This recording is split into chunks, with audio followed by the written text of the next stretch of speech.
초콜릿은 달콤해 달콤해 달콤해 오렌지는 상큼해 상큼해 상큼해.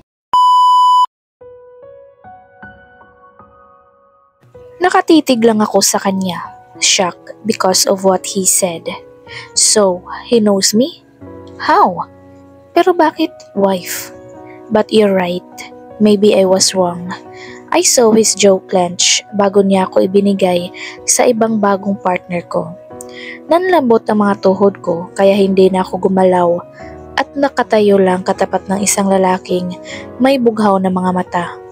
A foreigner it is. He was about to say something but I talked first.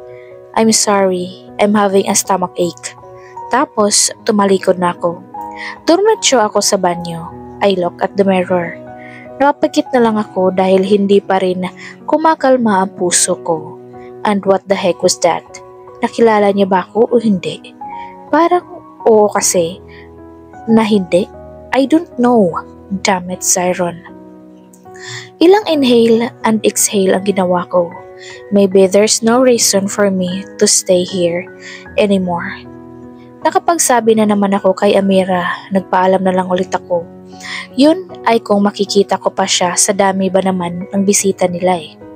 Paglabas ko ay nandun si Babe, nakasandal sa pader at obviously hinihintay ako.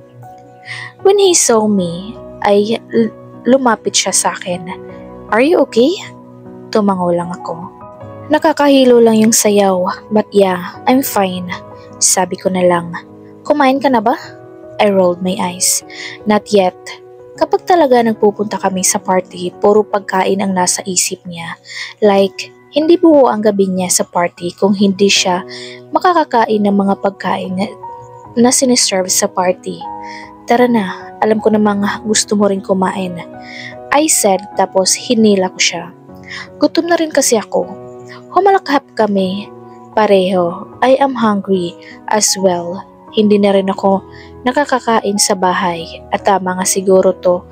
Ibaling na lang sa pagkain ng lahat at huwag na lang isipin na nandito si Zyron. Masisira lang ang gabi ko lalo. After this, I need to go home. Paalam ko habang kumakain kami ng pagkain. Ang aga naman. Are you bored or what? Nandito naman ako. I'll make you happy the whole night. And he winked. No thanks. Ang harot mo talaga. Double meaning ka naman dyan. What I mean is that I can accompany you hanggang matapos ang party.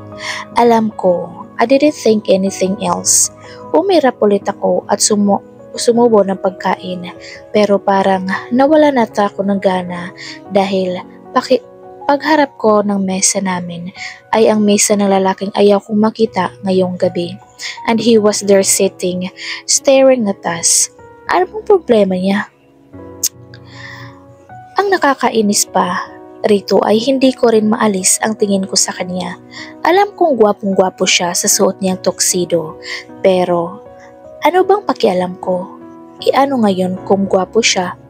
Ano ngayon kung pinagpipistahan siya sa mga babaeng iba't ibang lahi? Ano ang pakialam ko? Tsaka wala siyang karapatang titigan ako. Siya na nga manluloko, manggagamit, gago? Ang kapal ng mukha. Kumusta naman yung sinasabi niyang hindi niya na ako guguluhin? My God, kaya na hindi ka na niya ginugulo, he's just staring at you. Ganun pa rin yun, he's messing up with my heart and mind at uminiinit ang ulo ko. Joke lang, ang seryoso mo naman. Kumain ka na nga lang dyan, tsaka after nito uuwi na talaga ako. I'm still worried about Kiara.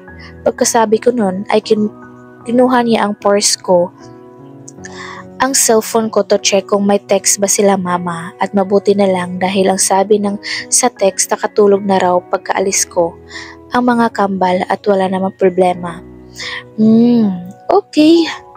I won't stop you. Para hindi ka na mag-alala masyado dyan. Do you want me to drive you home? Uminom ako ng wine bago siya sinagot. No need babe, I have my car with me. Tumango lang siya. Tumingin na ulit ako kay Zyron and now he's talking to a woman. No, They're flirting, not talking. I just rolled my eyes. Maybe that's his wife he was referring a while ago. Baka siya rin yung babaeng naka-encounter ko sa restaurant na kasama si Zyron. I'm not sure because she's wearing a mask. Nakakainis ang view lalo. Ugh, I hate him. I need to go, babe. Paalam ko. Naiinis na rin kasi ako. Ang daya, hito at mahal pa rin siya pero siya may asawa ng bago. Pero ano mang problema ko?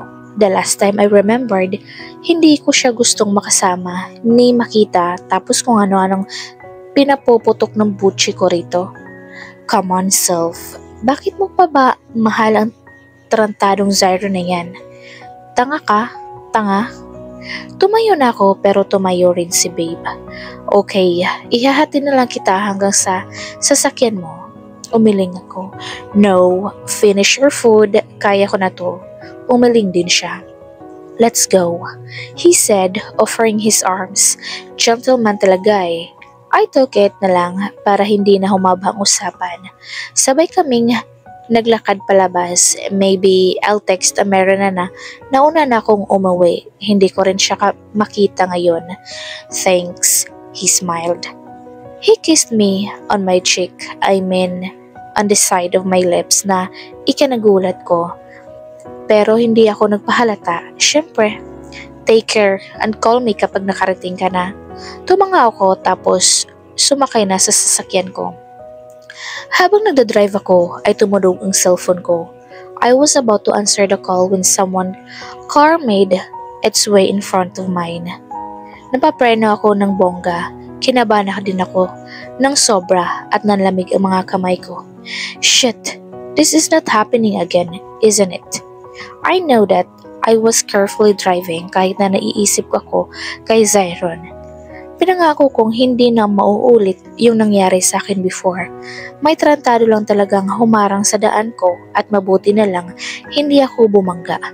Halata namang sinadya, but damn it, I'm still trembling right now. Who would it anyway? Muntika na ako maaksidente. Kumatok ang isang tao sa windshield ng sasakyan ko. Oh my God, usal ko. 5 lalaking armado ang nasa harapan ng sasakyan ko ngayon. Shit.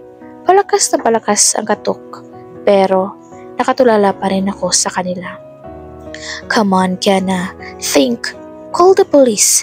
Pero mahahalata nila ako paano kung barilin ako dahil nakita nila ang tinatawagan. Pero ano bang kailangan nila sa akin? Bakit sila may mga baril? I looked outside. Sumakto pa sa daang paisa-isa lang ang sasakyang. Mamamatay na ba ako? Anong gagawin nila sa akin? Sino sila? Anong kailangan nila? Oh Diyos ko, tulungan niyo ako. Sinasabing lumabas ka. Sigaw ng isang lalaki kanina pa, kinakatok ang sasakyan ko.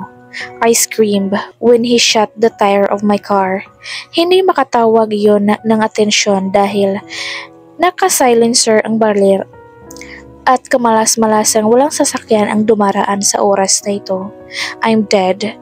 Paano na ang mga anak ko? Sinabi ko pa namang babalikan ko sila pareho. Aalagaan ko pa si Kiara. Wala naman akong kasalanan para mamatay ako ng ganito. Kidnap? Hold up? Carnap? Tapos ganun pa rin naman eh. At the end, they kill me if they get what they want from me. Mamamatay na ata ako sa kaba. I was about to cry pero anong magagawa ng iyak ko? Damn, I'm nervous as hell right now. Nasa bingit na ako ng kamatayan. Dahan-dahan kong binuksan gamit ang nanginginig kong kamay ang pinto. Pero bago ko pa tuluyang mabuksan, isa-isa silang natumba at nakita ko ng 2 mata ko. Sa takot ay sinara ko ang pinto. Nagtago na lang ako sa loob. Umupo ako sa sahig na sasakyan at nagsumiksik sa loob nito. Nagbabaka sakaling tamaan ako o mapatay ako. Shit, I couldn't help but to cry. Someone help me please. Bumukas ang sasakyan ko at nagsusumigaw ako. Don't kill me please. Parang awan niyo na. Ibibigay ko kahit anong kailangan niyo. Huwag niyo lang akong saktan. Gusto niya Just please, spare me. Please don't kill me. Pagmamakaawa ko habang nakapikit pa rin sa takot at namaluktot pa rin sa pinagtataguan ko. Pero imbis na baril ang tumama sa akin, isang malakas na bisig ang humila sa akin palabas para yakapin ako. Teka, yakap? I'm here, wife. You're safe now.